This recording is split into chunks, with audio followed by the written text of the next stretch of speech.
हरे कृष्णा। तो भगवत गीता के एपिसोड 2 में हमने चर्चा की थी कुछ मिसकंसेप्शंस के बारे में, कुछ डाउट्स के बारे में। भगवत गीता को लेकर कुछ डाउट्स थे, कुछ मिसकंसेप्शन थे कि भगवत गीता ऐसा कैसे है, वो कैसा है, ये कैसा है। तो इसके बारे में हमने थोड़ा चर्चा की थी एपिसोड 2 में। तो आज हम चर्चा करने वाले हैं एक कृष्ण नाम का व्यक्ति जो हमें भगवत गीता बताने वाला है, जिससे हम ये भगवत गीता सुनने वाले हैं। ये व्यक्ति असल में है कौन, क्या ये ऑथेंटिक पर्सन है? तो कृष्ण, भगवान श्री कृष्ण का स्थान शास्त्रों में क्या बताया गया है, इसके बारे में आज हम चर्चा करने का प्रयास करेंगे। क्योंकि जिससे हम भगवत गीता सुनने वाले हैं, पहले ये तो क्लियर करना होगा ना कि वो व्यक्ति ऑथेंटिक है। तो कृष्ण अस्तु भगवान स्वयं, Krishna is the supreme personality of God head. तो चलिए शुरू करते हैं कृष्ण से। पहले तो कृष्ण का मतलब है जो कि सर्व आकर्षक है, और ना का मतलब जो कि आनंद का सागर है। तो भगवान Shri Krishna is all attractive and the reservoir of pleasure. आनंद का सागर है भगवान श्री कृष्ण। तो कृष्ण जो कि अपना सबसे ज्यादा विस्तार करते हैं रासलीला के अंदर। तो रासलीला में भगवान श्री कृष्ण ने कितने विस्तार किए थे? ओनली 10,000 बिलियन, सिर्फ 10,000 बिलियन उन्होंने विस्तार किए थे भगवान श्री कृष्ण ने। क्यों? क्योंकि एज पर Padma Purana in Raslila there were 10,000 billion gopis, और भगवान श्री कृष्ण 10,000 बिलियन गोपीज के साथ अपने 10,000 बिलियन फॉर्म में ईच वन ऑफ देम के साथ भगवान श्री कृष्ण प्रेजेंट थे रासलीला में। ओके, भगवान श्री कृष्ण की एक और विस्तार आती है, वो है द्वारका में रानियों के साथ। भगवान श्री कृष्ण की कितनी रानी थी? 16,108। उन 16,108 रानियों के साथ भगवान श्री कृष्ण ने अपना 16,108 विस्तार किया था। और वो 16,108 रानी के लिए 16,108 महल भी थे, और उन 16,108 महलों में 16,108 रानियों के साथ 16,108 कृष्ण रहते भी थे। तो जो व्यक्ति 16,108 रानियों को 16,108 पैलेस के अंदर संतुष्ट रख सकता है, वो व्यक्ति तो कृष्ण ही होगा ना। और जो व्यक्ति अपने इतने सारे पत्नियों को सेटिस्फाइड रख सकता है, वो तो भगवान ही होगा। तो ये तो हो गए भगवान के साइट के विस्तार, इधर उधर के विस्तार। लेकिन जो मेन विस्तार भगवान श्री कृष्ण करते हैं, तो भगवान श्री कृष्ण का जो पहला विस्तार है वो है बलराम जी के रूप में। तो Balram ji is the first expansion of lord Shri Krishna. Balram ji के अंदर क्वालिटीज जो है वो भगवान श्री कृष्ण के समान ही है, लेकिन सिर्फ उनके अंदर दो डिफरेंसेस है। भगवान श्री कृष्ण और बलराम में कोई अंतर नहीं है, लेकिन सिर्फ दो अंतर है। वो है कि एक तो कॉम्प्लेक्शन का अंतर हो गया कि Krishna is blackish in colour, Shyam सुंदर, और Balram ji white in complexion, जो कि व्हाइट कलर के बादल होते हैं उनके जैसा है बलराम जी का कॉम्प्लेक्शन। और दूसरा जो डिफरेंस है वो है Krishna is the supreme personality of Godhead and Balram ji is also a supreme personality of servitor Godhead. कि कैसे करके भगवान की सेवा करना है, ये हमें सिखाते हैं बलराम जी। ओके, तो बलराम जी अपना फर्दर विस्तार करते हैं। बलराम जी चतुर्व्यूह बनाते हैं, चतुर्व्यूह। तो बलराम जी इन चतुर्व्यूह में 4 विस्तार करते हैं। पहला जो है वो है वासुदेव, दूसरा जो है वो है संकर्षण, तीसरा जो है वो है प्रद्युम्न, और चौथा जो है वो है अनिरुद्ध। तो यही जो 4 विस्तार है, यही 4 विस्तार आते हैं श्री राम के रूप में। वासुदेव आते हैं श्री राम के रूप में, संकर्षण जी आते हैं लक्ष्मण के रूप में, और प्रद्युम्न एंड अनिरुद्ध आते हैं भरत एंड शत्रुघ्न के रूप में। और इन चारों में से जो संकर्षण है, उन संकर्षण अपना एक विस्तार करता है, वो है नारायण के रूप में। तो संकर्षण अपने आप को एक्सपेंड करते हैं नारायण के रूप में। तो Narayan form comes from the first expansion of Sankarshan ji. And Vaikuntha में लक्ष्मी नारायण साथ साथ रहता है, वैकुंठ धाम में। ग्रेट, ठीक है। तो नारायण से फिर से एक चतुर्व्यूह बनता है। नारायण अपना फिर से विस्तार करते हैं चतुर्व्यूह के रूप में। वो है वासुदेव, संकर्षण, प्रद्युम्न एंड अनिरुद्ध। और इनमें से जो वासुदेव है, Vasudev is the predominating deity of आत्म तत्व। जो कि आत्म तत्व है, उनके जो प्रीडोमिनेटिंग डीटी है वो है वासुदेव जी। संकर्षण जी है अहंकार, अहंकार की प्रीडोमिनेटिंग डीटी, अहंकार मतलब प्योर ईगो, शुद्ध ईगो। और प्रद्युम्न जी है माइंड की प्रीडोमिनेटिंग डीटी, एंड अनिरुद्ध जी है बुद्धि के प्रीडोमिनेटिंग डीटी। तो संकर्षण जी से एक और विस्तार आता है, वो है महाविष्णु के रूप में। तो भगवान Vishnu is in the form of Mahavishnu, जिनके शरीर से करोड़ों हजारों ब्रह्मांड निकलते हैं। जब वो ब्रीथ आउट करते हैं तब हजारों करोड़ों ब्रह्मांड निकलते हैं। वो सिर्फ नाक से, नासिका से ब्रीड आउट नहीं करते, वो अपने पूरे बॉडी के जो पोर्स है उनसे ब्रीड आउट करते हैं, और उनके पूरे बॉडी के पोर्स से हजारों करोड़ों ब्रह्मांड निकलते हैं। और जब वो ब्रीड इन करते हैं तब ये सारे ब्रह्मांड फिर से उनके अंदर विलीन हो जाता है। तो अभी जो करंट यूनिवर्स है ये महाविष्णु का ब्रीड आउट है। तो उनका जो ब्रीड आउट है it's a very long time. तो ब्रह्मा जी का जो 100 इयर्स है, जिसके बारे में हम चर्चा करेंगे श्रीमद् भागवतम के चैप्टर 8 में आगे, वो जो 100 इयर्स है वो असल में महाविष्णु का ब्रीथ आउट है। जब महाविष्णु ब्रीथ इन कर लेते हैं तब ब्रह्मा जी मर जाते हैं। तो महाविष्णु से एक और विस्तार आता है, वो है गर्भोदक्षाय विष्णु, यानी कि यूनिवर्स के गर्भ के अंदर होंगे। तो यूनिवर्स के गर्भ के अंदर जिसकी सैया है वो है गर्भोदक्षाय विष्णु। अब महाविष्णु ने तो यूनिवर्स बना दिए, लेकिन उस यूनिवर्स को संभालने के लिए भी भगवान को फिर से यूनिवर्स के अंदर घुसना पड़ता है। तो भगवान फिर से उस यूनिवर्स के अंदर घुसते हैं। जितने सारे यूनिवर्स महाविष्णु ने बनाए हैं उन सारे यूनिवर्स के अंदर गर्भोदक्षाय विष्णु घुसते हैं ताकि उस यूनिवर्स को चला सके।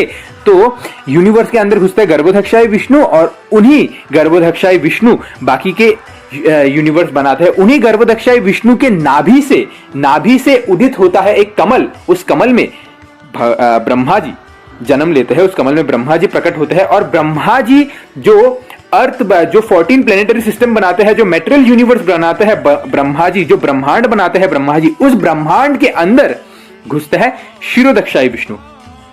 तो क्षीरोदक्षाय विष्णु कण कण में विराजता है। आपने सुना होगा कि लोग कहते हैं भगवान जो है ना वो तो कण कण में विराजता है जी। अच्छा, तो ये कण कण में कौन से भगवान के फॉर्म विराजता है? ये क्षीरोदक्षाय विष्णु एस परमात्मा ये कण कण में विराजता है, और सबके दिल में भी विराजता है, सबके हृदय में विराजता है। आपने सुना होगा सबके दिल में तो भगवान का वास है जी। अच्छा, कौन सा भगवान परमात्मा के रूप में विराजता है? क्षीरोदक्षाय विष्णु परमात्मा के रूप में विराजता है। एक तो आत्मा है और दूसरा परमात्मा जो कि क्षीरोदक्षाय विष्णु है, वो भी उसके अंदर विराजता है।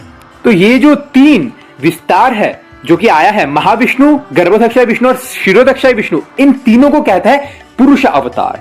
तो अब जो क्षीरोदक्षाय विष्णु है ये सारे ब्रह्मांड के अंदर विराजते हैं। तो महाविष्णु ने अभी एक्सहेल कर दिया, तो वो जब सांस बाहर छोड़ते हैं तब सारे ब्रह्मांड निकलते हैं, बहुत सारे यूनिवर्सेस निकलते हैं, उन यूनिवर्स के अंदर प्रवेश करते हैं, जितने भी सारे यूनिवर्स है उनके अंदर प्रवेश करते हैं गर्भोदक्षाय विष्णु, और गर्भोदक्षाय विष्णु के नाभि से प्रकट होते हैं ब्रह्मा जी। ब्रह्मा जी जितने सारे ब्रह्मांड बनाते हैं उन सारे ब्रह्मांड के कण कण में विराजते हैं क्षीरोदक्षाय विष्णु। अब क्षीरोदक्षाय विष्णु से ही बाकी सारे एक्सपेंशन आते हैं, बाकी सारे अवतार आते हैं, एंड ये सब एक्सपेंशन ब्रह्मांड के अंदर होते हैं, यानी कि मेटेरियल यूनिवर्स के अंदर होंगे। तो क्षीरोदक्षाय विष्णु से ही भगवान के बाकी सारे अवतार आते हैं। तो फिर क्षीरोदक्षाय विष्णु के बाद जो फर्स्ट एक्सपेंशन भगवान का आता है वो है लीला अवतार। तो क्योंकि भगवान लीला करने में बहुत ही ज्यादा दक्ष है, तो भगवान लीला अवतार के रूप में अवतारित होते हैं, क्योंकि किसी ना किसी कार्य को संपन्न करने के लिए एक पर्टिकुलर रूप की आवश्यकता होती है, एक पर्टिकुलर अवतार, एक पर्टिकुलर फॉर्म की आवश्यकता होती है। तो उस कार्य को संपन्न करने के लिए भगवान लीला करते हैं। तो जो पहला एक्सपेंशन फिर क्षीरोदक्षाय विष्णु से आता है वो है लीला अवतार। तो श्रीमद् भागवतम के कैंटो 1 के चैप्टर 3 में 24 टाइप्स ऑफ लीला अवतार का वर्णन आता है, जिसका वीडियो मैंने पहले ही बना रखा है श्रीमद् भागवतम के सीरीज में, आप जाके वहां पर देख सकते हो कि 24 टाइप्स ऑफ अवतार जो भगवान श्री कृष्ण लेते हैं लीला अवतार के रूप में। तो जो पहला विस्तार आता है वो है लीला अवतार, क्योंकि भगवान को लीला करना बहुत पसंद है। तो वैसे तो भगवान के अनंत अवतार है, लेकिन प्रोमिनेंट 24 है। तो इसमें व्यास देव भी आते हैं, नारद मुनि भी आते हैं, और भगवान श्री कृष्ण स्वयं भी आते हैं, क्योंकि वो लीला पुरुषोत्तम भगवान श्री कृष्ण है।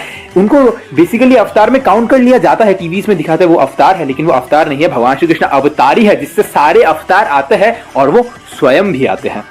अब लीला अवतार के साथ साथ भगवान की और अवतार आते हैं, उसके साथ साथ दूसरा अवतार आता है वो है गुना अवतार, जो दूसरा एक्सपेंशन है गुना अवतार। अब गुना अवतार में 3 जन आते हैं। कौन कौन आता है? भगवान विष्णु, ब्रह्मा और शिव जी। तो विष्णु जी, ब्रह्मा जी काम करता है क्रिएशन का, शिव जी काम करते हैं डिस्ट्रक्शन का, और विष्णु काम करता है मेंटेनेंस का। और जो सबसे डिफिकल्ट टास्क वो दिया गया है विष्णु जी को, मेंटेनेंस का। बिल्डिंग बनाना आसान है, बिल्डिंग को तोड़ना आसान है, लेकिन बिल्डिंग को मेंटेन करना मुश्किल है। जिम जाना शुरू करना आसान है, जिम छोड़ देना आसान है, लेकिन जिम जाते रहना मेंटेन करना वो डिफिकल्ट है। तो सबसे ज्यादा डिफिकल्ट टास्क दिया गया है भगवान विष्णु को। और क्योंकि मेंटेनेंस सतोगुण के लेवल में होता है, क्योंकि जब तक सतोगुण नहीं रहेगी मेंटेनेंस नहीं हो सकता। तो सतोगुण के तो मेंटेनेंस के लिए सतोगुण की आवश्यकता है, इसलिए सतोगुण का जो प्रीडोमिनेटिंग डीटी है वो है विष्णु जी। और क्रिएशन के लिए रजोगुण की आवश्यकता है, तो ब्रह्मा जी क्रिएट करते हैं, तो रजोगुण के जो प्रीडोमिनेटिंग डीटी है वो है ब्रह्मा जी। और डिस्ट्रक्शन के लिए तमोगुण की आवश्यकता होती है, क्रोध की आवश्यकता होती है, क्योंकि किसी चीज को अगर डिस्ट्रक्ट करना है, तोड़ना है, तो उसके लिए हमें थोड़ा तमोगुण चाहिए, तो उसका प्रीडोमिनेटिंग डीटी है भगवान शिव जी। अब इसका मतलब ये नहीं कि शिव जी तमोगुणी है, no, Shiv ji is not तमोगुणी। शिव जी तमोगुण के एचओडी है, हेड ऑफ द डिपार्टमेंट, कि वो तमोगुण के कार्यों को संभालेंगे। तो शिव जी को तो भगवान ने तमोगुण के लिए किसको अपॉइंट किया है?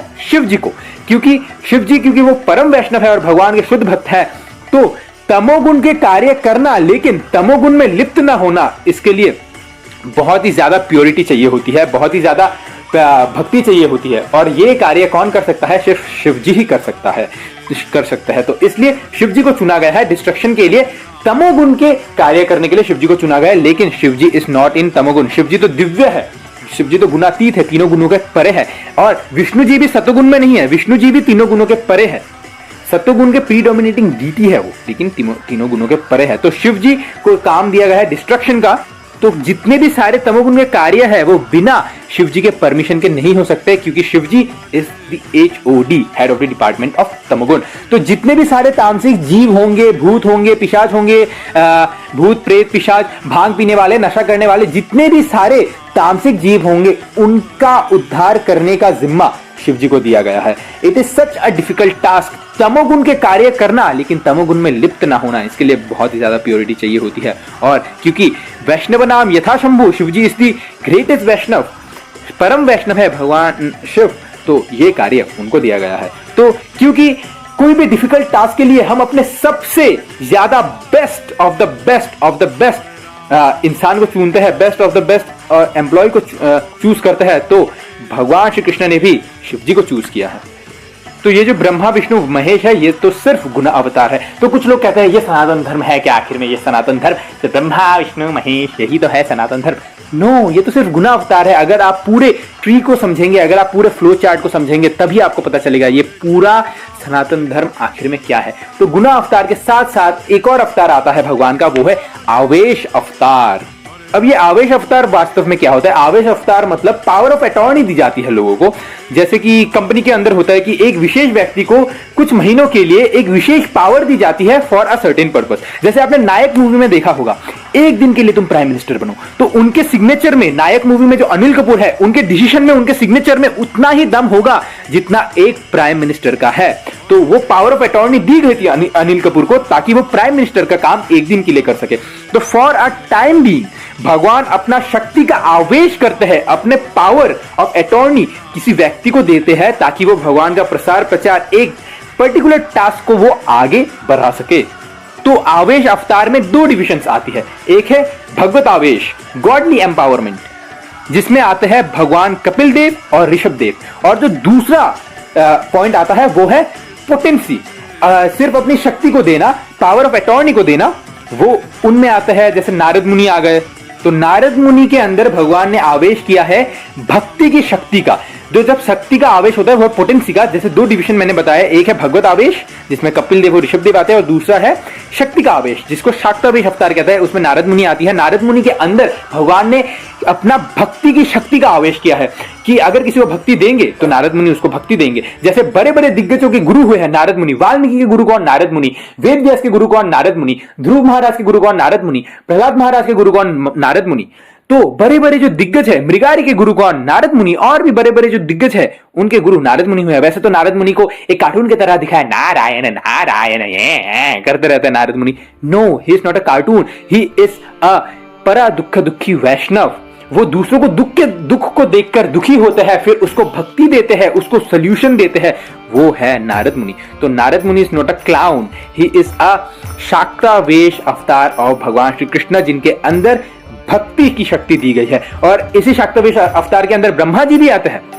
ब्रह्मा जी गुना अवतार में भी आते हैं और शाक्तावेश अवतार में भी आते हैं। ब्रह्मा जी के अंदर भी भगवान ने शक्ति दी है, क्रिएशन की शक्ति, कि अगर आप कुछ क्रिएट करना चाहे तो उसकी शक्ति मैं आपको देता हूं। जैसे ये पूरा मेटेरियल यूनिवर्स, जो 14 मेटेरियल यूनिवर्स है, जो स्वर्ग नर्क है, उसको किसने बनाया है? ब्रह्मा जी ने बनाया है। और चतुष कुमार के अंदर भगवान ने आवेश किया है ज्ञान शक्ति, कि आपके अंदर ज्ञान शक्ति है, अगर आपको किसी को ज्ञान देना है तो आप ज्ञान दे सकते हो। जैसे अनंत देव हो गए, अनंत शेष के अंदर भगवान ने आवेश किया है भूधारण शक्ति। भूधारण शक्ति मतलब पूरे ब्रह्मांड का जो भार है वो अनंत शेष जी अपने सिर में उठाने का उनके ऊपर शक्ति है। तो अनंत शेष पूरे ब्रह्मांड को अपने सिर में उसी प्रकार रखते हैं जैसे एक चावल की जो दाना है, अगर एक चावल के दाने को हम अपने सिर के ऊपर रखेंगे, जितना भारी वो चावल का दाना है उतना ही भारी उनको ये पूरा ब्रह्मांड लगता है अपने सिर के ऊपर, और अपने हजारों फनों से वो भगवान श्री कृष्ण के, श्री विष्णु के गुणगान करते हैं। और जो ब्रह्मांड है, उस ब्रह्मांड का भार उनके सिर के ऊपर सिर्फ एक चावल के दाने के समान है। और इस शाक्तावेश अवतार के अंदर परशुराम जी भी आते हैं। उनके पास है दुष्ट दमन शक्ति, कि जब जो क्षत्रिय थे वो रजोगुण के प्रभाव में आ गए थे, जो पावर थी क्षत्रियों के अंदर वो उनके सर पे चढ़ गए थे और वो लोगों का शोषण करते थे। जो क्षत्रिय उनको दमन करते हैं परशुराम जी, तो उनके पास है दुष्ट दमन शक्ति। तो दुष्टों का जब दमन करता है परशुराम जी, जो जितने बार उन्होंने क्षत्रियों को मारा है, दुष्ट क्षत्रिय राजा को, तो उसकी शक्ति भी भगवान श्री कृष्ण ने परशुराम जी को दी है। तो ये लोग पूर्ण भगवान के पूर्ण अवतार तो नहीं है, लेकिन भगवान के शाक्तावेश अवतार है, जिसके ऊपर भगवान ने अपनी शक्ति का आवेश किया है। जैसे हमारे इस्कॉन के फाउंडर आचार्य श्री प्रभुपाद, वो भी शाक्तावेश अवतार है भगवान के, कि भगवान ने उनके अंदर ये शक्ति का आवेश किया कि वो भगवत्ता का प्रचार कर सके। वो अमेरिका गए, अमेरिका में जाकर हिप्पीजों को उन्होंने इतने सुंदर से उन्होंने भक्त बनाया, इतने सुंदर से उन्होंने भक्ति का प्रचार किया कि उनके भक्ति के प्रचार को देखकर पूरा दुनिया हरे कृष्ण महामंत्र का जप करता है। चाहे वो अमेरिका हो, रशिया हो, न्यूजीलैंड हो, ऑस्ट्रेलिया हो, नॉर्थ अमेरिका हो, साउथ अमेरिका हो, कनाडा हो, चाइना भी हो। चाइना में 35,000 हरे कृष्ण डिवोटीज है। तो ऐसे प्रचार वही व्यक्ति कर सकता है जो भगवान के द्वारा एम्पावरमेंट दी गई है भगवान के द्वारा। सिर्फ वही व्यक्ति इतना ज्यादा प्रचार कर सकता है। ऐसा किसी ने प्रचार नहीं किया, सिर्फ श्रीला प्रभुपाद ही एक जन है जो हमारे सनातन धर्म को बाहर लेकर गए और पूरे विश्व भर ने उन्होंने फैलाया, क्योंकि भगवान की शक्ति का आवेश था उनके अंदर, इसलिए वो ऐसा एक्स्ट्रा ऑर्डिनरी कार्य कर सके जो एक आम इंसान नहीं कर सकता, लेकिन भगवान कर सकता है। लेकिन वो खुद नहीं करते, भगवान वो खुद नहीं करते, भगवान किसी के थ्रू कराते हैं, इसलिए उन्हें कहते हैं शाक्तावेश अवतार, यानी कि आवेश अवतार। तो श्रीला प्रभुपाद भी शाक्तावेश अवतार में काउंट होते हैं। तो एक पर्टिकुलर कार्य को संपन्न करने के लिए भगवान अपनी शक्ति का आवेश किसी व्यक्ति के अंदर करते हैं, ताकि वो एक पर्टिकुलर कार्य को संपन्न कर सके। सारे कार्य नहीं, सारा शक्ति नहीं देते, सिर्फ एक पर्टिकुलर कार्य को संपन्न करने के लिए एक शक्ति देते हैं। जैसे महात्मा बुद्ध भी आते हैं, लॉर्ड बुद्धा, गौतम बुद्ध, वो भी आते हैं शाक्तावेश अवतार के अंदर भगवान के, कि अहिंसा परमो धर्म, non violence is the top most religion.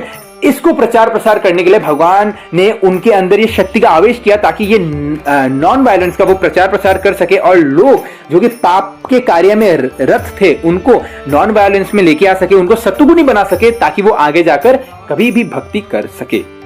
तो जैसे हम जानते हैं कि ऐसे बहुत सारे रिलीजन भी है जिसमें उनके प्रॉफिट आए, उनके मैसेंजर आए, जो कि भगवान के पुत्र कहलाए या फिर भगवान के विशेष संदेश वाहक कहलाए। ऐसे लोग जो होते हैं वो वास्तव में भगवान तो नहीं होते, लेकिन क्योंकि वो भगवान की शक्ति का आवेश लेकर आए हैं, तो कभी कभी उनके फॉलोअर्स उनको भगवान भी बोल देते हैं। लेकिन वो मैसेंजर, वो सन ऑफ गॉड, जो कि अपने आप को भगवान के पुत्र कहलाते हैं, अपने आप को भगवान के मैसेंजर, संदेश वाहक कहलाते हैं, वो अपने आप को कभी भगवान नहीं बताते, लेकिन उनके फॉलोअर थोड़ा भावुक हो जाते हैं तो वो उनको भगवान कह देते हैं। लेकिन उनके अंदर भी भगवान ने अपनी शक्ति का आवेश किया है, ताकि वो एक पर्टिकुलर रिलीजन का प्रसार प्रचार कर सके, एक पर्टिकुलर रिलीजन को आगे बढ़ा सके, ताकि लोग मॉरल हो सके और सत्वगुण में आ सके।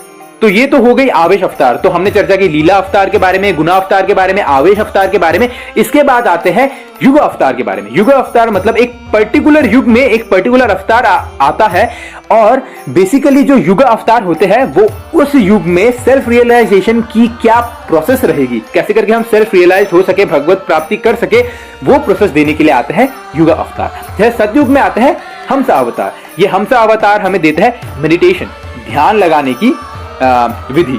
तो सतयुग में लोग हजारों सैकड़ों साल तक वो तपस्या करते थे, ताकि वो भगवान के धाम जा सके, भगवान के दर्शन कर सके, क्योंकि तब सतोगुण जो युग है वो परमहंस का युग है, परमहंस लोगों के युग थे। इसलिए वहां आए भी कौन, हंसा अवतार आए और मेडिटेशन दिया था, क्योंकि उनका तब पूरा वातावरण सतोगुणी था, उनका बॉडी भी सतोगुणी था, उनका माइंड भी सतोगुणी था, उनका इंटेलिजेंस भी सतोगुणी था, और जो वातावरण था वो भी सतोगुणी था, इसलिए वो मेडिटेशन कर सके। और त्रेता युग में, सतयुग के बाद कौन सा युग आता है, त्रेता युग। त्रेता युग में आए यज्ञ अवतार। यज्ञ अवतार देने आए फायर सैक्रिफाइस, यज्ञ की विधि।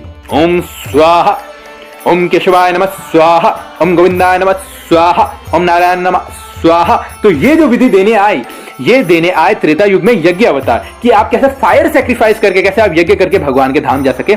और द्वापर युग में भगवान श्री कृष्ण आए, जो कि डीटी वर्शिप, विग्रह सेवा, कैसे की जाती है उसकी विधि देने आए। कुछ लोग कहते हैं मूर्ति पूजा, मूर्ति पूजा। अरे मूर्ति पूजा नहीं है, ये विग्रह सेवा है। मूर्ति अलग होती है, विग्रह अलग होते हैं। एक देने कौन आया है? स्वयं भगवान श्री कृष्ण, जो कि सुप्रीम पर्सनैलिटी ऑफ गॉड है, जिससे सारे अवतार आ रहे हैं, जो कि फ्लो चार्ट आप देख रहे हो। वो भगवान श्री कृष्ण युग अवतार के रूप में भी आते हैं, लीला अवतार के रूप में भी आते हैं। उनको अवतार काउंट नहीं करते, वो अवतारी है। तो वो ये डीटी वर्शिप देने आते हैं। और कलयुग में आते हैं स्वयं श्री कृष्ण चैतन्य महाप्रभु, जो कि नाम संकीर्तन देते आते हैं कि कैसे भगवान के नामों का जप करके हम भगवान के धाम को जा सकते हैं।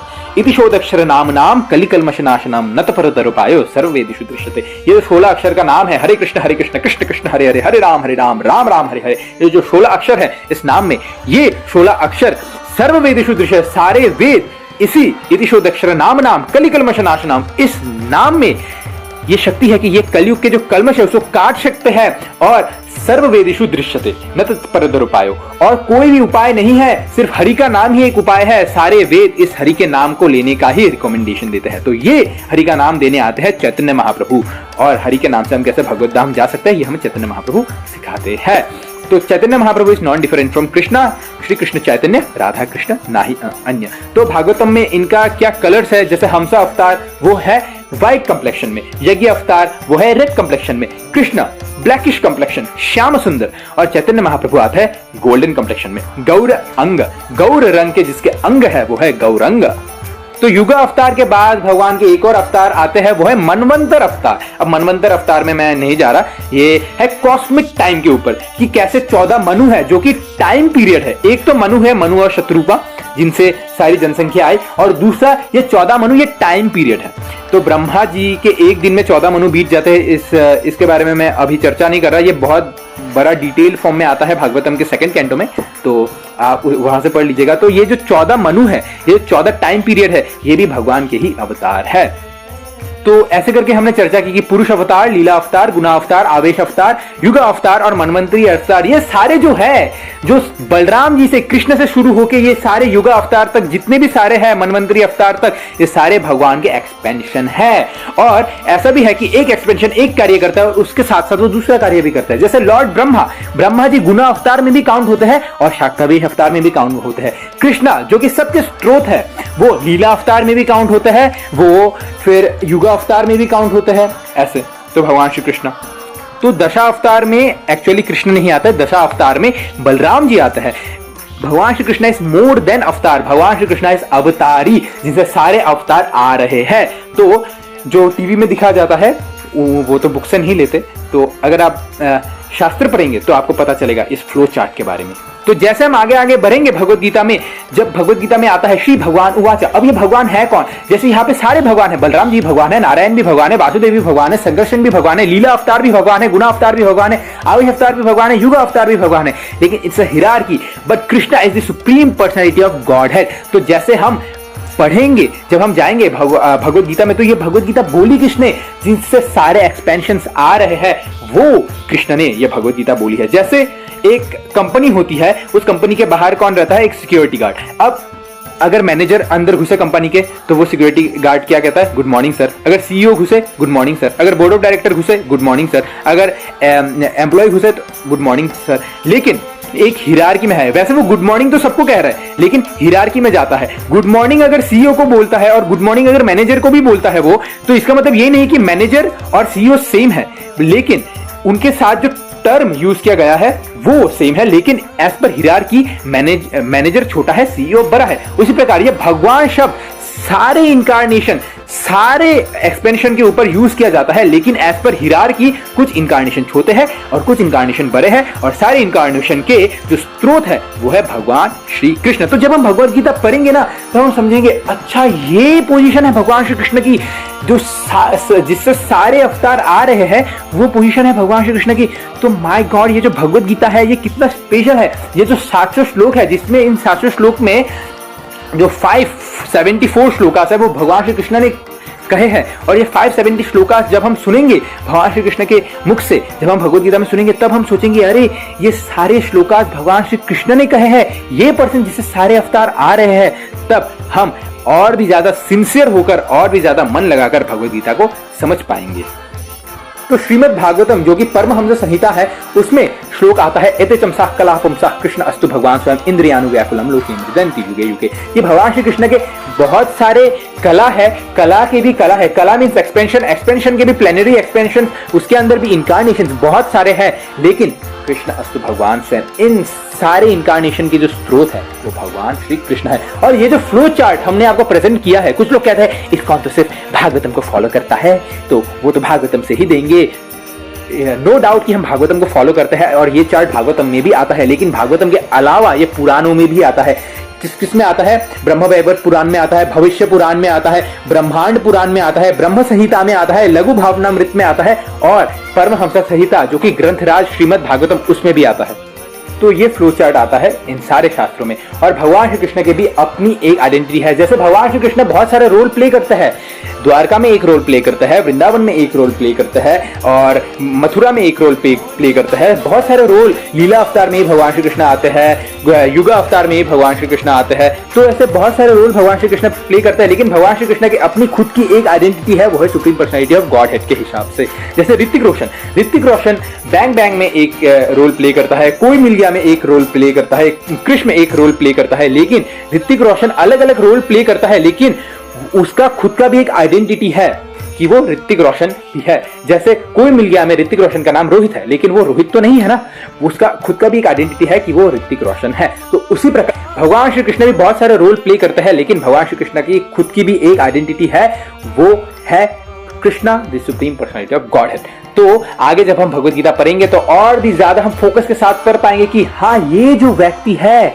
जिसने भगवत गीता के जो वो श्लोक बोल रहा है, ये असल में है कौन, जिससे सारे अवतार आते हैं, जिससे सारे विस्तार आते हैं, जिससे सारे पुरुष अवतार, गुना अवतार, लीला अवतार एसेट्रास आते हैं, वो है भगवान श्री कृष्ण। तो नेक्स्ट एपिसोड से हम भगवत गीता स्टार्ट कर देंगे। हम स्टोरी वाइज जाएंगे भगवत गीता को, समरी वाइज जाएंगे, श्लोकास से हम लोग ज्यादा नहीं समझेंगे, हम स्टोरी टाइप समझने की कोशिश करेंगे, तो इजी फॉर्म में समझने की कोशिश करेंगे। तो मिलते हैं हमारे नेक्स्ट वीडियो में। Hare Krishna. Thank you very much for watching.